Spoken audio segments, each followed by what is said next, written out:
हाँ जी, तो क्या हाल है दोस्तों। मैं आपका करण गरेवाल राय वेलकम करता हूँ अपने YouTube चैनल पर।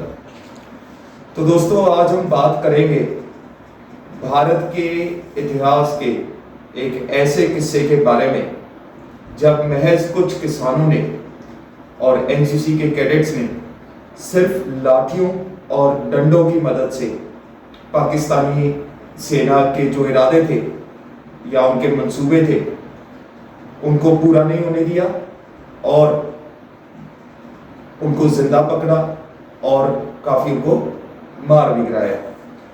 तो दोस्तों, आगे बढ़ने से पहले मैं आपको ये बताना चाहूंगा कि जब ये किस्सा होता है 1965 में, उस टाइम पे हमारे देश की जो अर्थव्यवस्था है वो काफी कमजोर होती है।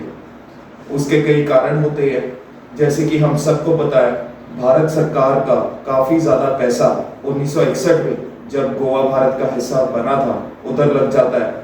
उसके इमीडिएटली बाद 1962 में चीन भारत पर हमला कर देता है, उधर भी काफी नुकसान होता है। और उसके बिल्कुल बाद में भारत में एक अकाल पड़ता है, भूखमरी छा जाती है। और ये वही टाइम होता है दोस्तों जब हमारे प्रधानमंत्री लाल बहादुर शास्त्री जी जय जवान जय किसान का नारा देते हैं और देशवासियों से ये एक अपील करते हैं कि या तो दिन में एक टाइम का भोजन करें या फिर एक टाइम का भोजन छोड़ दें। तो दोस्तों, उसी दौरान जब 1965 में पाकिस्तान हमारे पे हमला कर देता है, जैसे कि मैंने बताया कि हमारी स्थिति उतनी स्ट्रांग नहीं होती। पाकिस्तान उस टाइम पे जब शीत युद्ध चल रहा था या कोल्ड वॉर चल रही थी, पाकिस्तान अमेरिका के खेमे में जाकर जुड़ जाता है और काफ़ी उसको मदद मिलती है, पैसों के मामले में भी और हथियारों के मामलों में भी। मैं ये बताना चाहूँगा दोस्तों, 1965 की जंग में भी हमारे पास वो लड़ाकू जहाज नहीं थे जो रात की लड़ाई लड़ सके, जबकि पाकिस्तान के पास थे। तो दोस्तों, आगे बढ़ते हुए पाकिस्तान एक बहुत डेयरिंग, बहुत बोल्ड प्लान बनाता है जिसके तहत वो अपने स्पेशल फोर्सेस के जवान जो लगभग 180 की गिनती में होते हैं, प्लान के तहत उन्होंने भारत में आकर भारतीय वायुसेना के 3 हवाई अड्डों पर हमला करना होता है और वापस जाना होता है। प्लानिंग के तहत दोस्तों, जब ये 3 हवाई अड्डे, जो कि एक पठानकोट हवाई अड्डा था, एक आदमपुर में स्थित था और एक हलवारा में, जैसे कि ये तीनों हवाई अड्डे पंजाब के स्टेट में मौजूद थे, प्लान के तहत इन एयर बेसिस को, जहां पे लड़ाकू जहाज तैनात थे भारतीय वायुसेना के, इनको नेस्त नाबूद करके उन्होंने प्लान के मुताबिक जो नदियां, जो नाले, जो वाटर स्ट्रीम्स इंडियन पंजाब और पाकिस्तानी पंजाब को कनेक्ट करती है, उधर जाके मिलती थी उस समय, उसके सहारे उन्होंने पैदल कार्रवाई में पैदल चलते हुए वापस जाना होता है। बट जब ये भारत में घुसते हैं, इनके साथ बिल्कुल उल्टा हो जाता है। तो कहानी कुछ ऐसी थी दोस्तों, 6 सितंबर को सुबह पाकिस्तानी वायुसेना हमारे कई भारतीय वायुसेना के जो अड्डे होते हैं उस पर हमला स्टार्ट कर देती है। उसमें से एक पठानकोट एयरबेस था, एक हलवारा एयरबेस जो लुधियाना के पास पड़ता है वो था, और आदमपुर एयरबेस जो जालंधर डिस्ट्रिक्ट में स्थित था, जो आज भी है। तो दोस्तों, जैसे कि मैंने बताया, उस समय हमारे पास ऐसे लड़ाकू जहाज नहीं थे जो रात में लड़ाई कर सके। पाकिस्तान 6 सितंबर की रात को लगभग 180 कमांडो C-130J जहाज में भारत के अंदर प्रवेश करा देता है। तो ये ऐसी फौज थी पाकिस्तान की जिसको हम स्पेशल सर्विस ग्रुप के नाम से जानते हैं, जिनकी इतनी तगड़ी ट्रेनिंग होती है, इतनी तगड़ी सिखलाई होती है कि वो रात के समय भी लगभग 20 से 25 हजार फीट से ना सिर्फ छलांग लगाना जानते हैं, बट एक दूसरे इलाके में जाकर ऑपरेशन करना भी जानते हैं। इनके पास अप टू डेट हथियार होते हैं, लेटेस्ट मिलिट्री टेक्नोलॉजी होती है और सब कुछ होता है। तो दोस्तों, 60-60 की 3 टुकड़ियां बन जाती हैं, ये जो 180 कमांडोज होते हैं। और अंदर घुसते ही जो पहली 60 की टुकड़ी होती है वो पठानकोट में उतरती है लगभग सुबह 2 बजे, जब 7 सितंबर स्टार्ट हो जाती है। 60 की टुकड़ी गिरती है आदमपुर के पास और 7 जवानों की टुकड़ी उतरती है हलवारा के पास। तो दोस्तों जो पहली टुकड़ी उतरती है पठानकोट में, वो जो एयरबेस होता है, जो हम कहते हैं उसका जो पेरीमीटर होता है, जो उसकी वॉल्स होती हैं, जो दीवारें होती हैं, उसके बिल्कुल बाहर उतर जाता है। उस समय जो पठानकोट का एयरबेस था, उसके जो बाहर इलाका था वो काफी उबड़ खाबड़ था।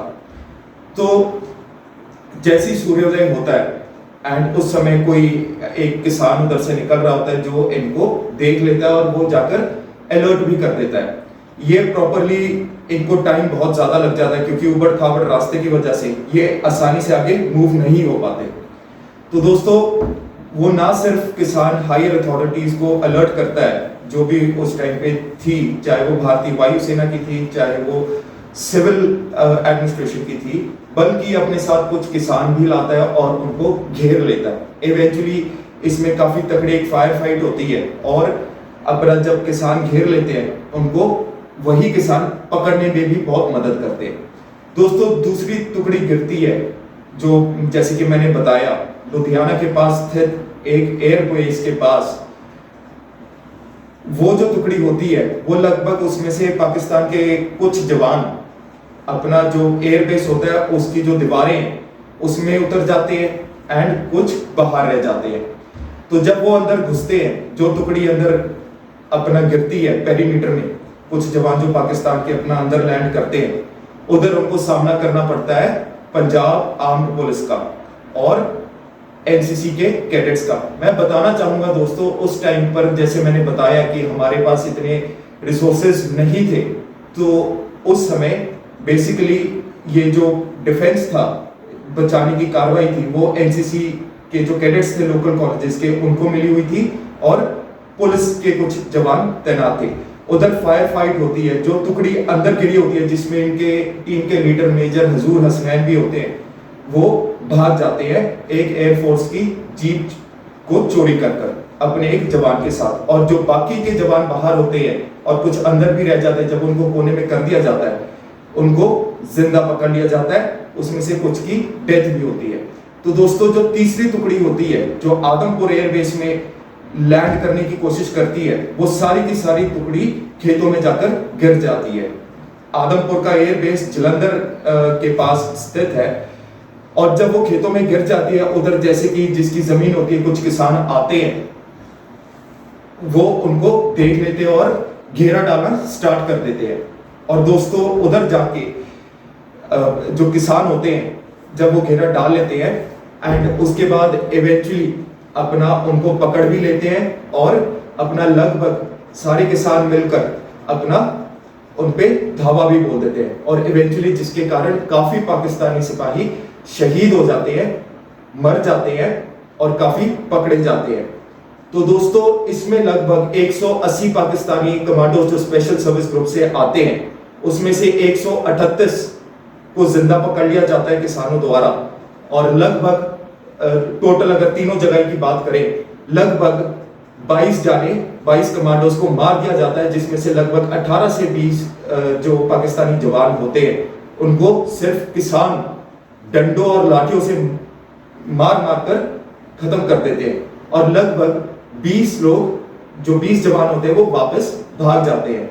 तो दोस्तों ये थी कहानी, एक ऐसे इतिहास का एक किस्सा जिसमें अपना किसानों ने सिर्फ लाठी और डंडों से ना सिर्फ दुश्मन को खत्म किया, पकड़ा या मदद की, बल्कि उन्होंने ये साबित भी किया कि एक किसान को कितना प्यार अपनी धरती के साथ हो सकता है।